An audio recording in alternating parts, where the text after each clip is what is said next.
লাড্ডুটা এক পাশে খাবে। তোমার হাতে কোন কাজে? সামন্ত অশোক মন্ডল ঘন ঘন কল আসেনি? আরে তাকে কি চিনবো? হ্যাঁ, শ্যামমন্ডলে ওই পাশেই বাড়িতে আমাদের। তাই? হ্যাঁ। আচ্ছা। জগন্নাথের পাশে না?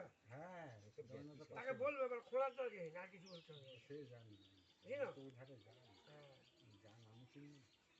রাজেশ্যাম গৌড়ের যে চা দোকান আছে না, রাজেশ্যাম ডাক্তার নেই, ও আমাদের যে জায়গায় ঘরে ভাড়া আছে।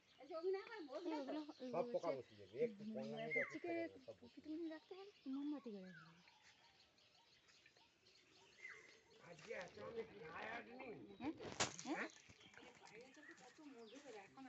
আগের মতো এখন সব শস্যহীন, ধান চাল চাষ কঞ্জা ফুল কদিন রইল, তাপে ঝরে পড়ে গাছেই শুকিয়ে গেছে। ওটা কেসটা চালো। আমি খালি ওবা গেছি ওকে একটা খাম্বাই বাঁহাতেরটা ফেললো না লাঠি এই লাঠি। আরে আর বারটা পালিয়ে গেল।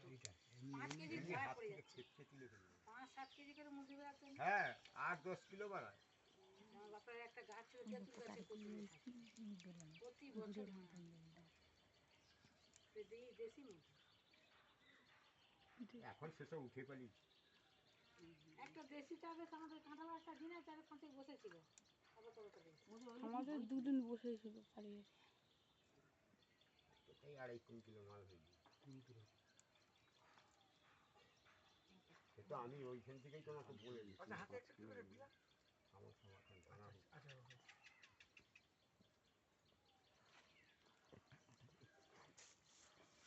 ডালাটা নিচে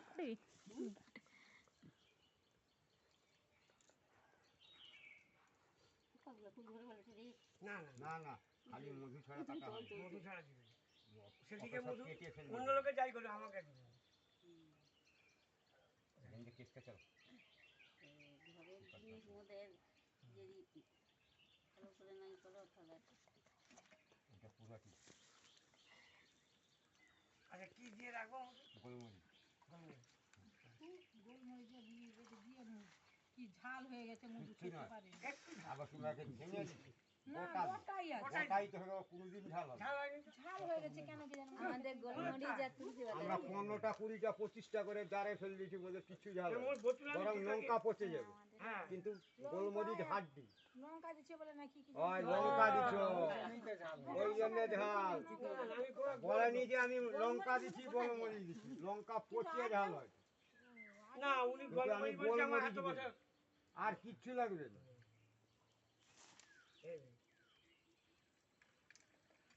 হাড্ডি পোকাগুলো পিছিয়ে ফেলতে হবে তোমার হাল। তোমাকে একটাও কামড়াবে না, জ্যান্তটা হাত দিয়ে দাও।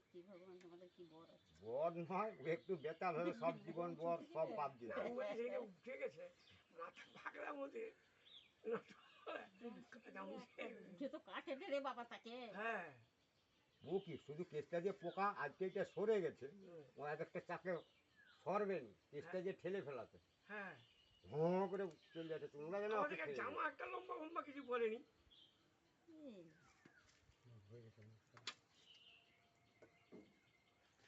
বালতি ছেঁকে নেব। হ্যাঁ বুঝছিল ভালো করে খড় খড় দেখা যাচ্ছে কিছু।